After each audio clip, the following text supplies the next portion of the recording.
Well, welcome back into the Reese's Senior Bowl film room, and today we're going to discuss the process of how our game goes about selecting the players that you will see in January. First of all, we develop a watch list over the summer. After the preceding draft, we begin to formulate names of players who have started, made all-conference teams, and have basically stood out over the course of their first 2 or 3 years in college.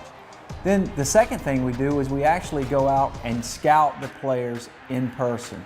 Between myself and several members of our staff, we will go to school visits, we will take school visits, we will visit practices, and we will go see live games in terms of trying to assess and evaluate this current crop of players that are eligible for the 2015 draft. The third thing that we will do is go and visit and consult with NFL scouts.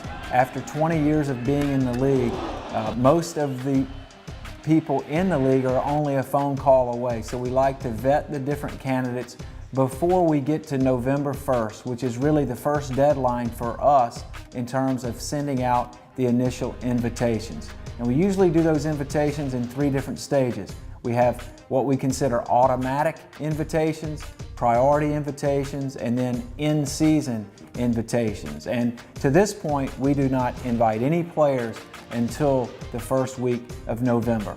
And then ultimately in January, we have a list of emergency candidates that are used as replacements for players that ultimately get hurt or just decide not to play in our game.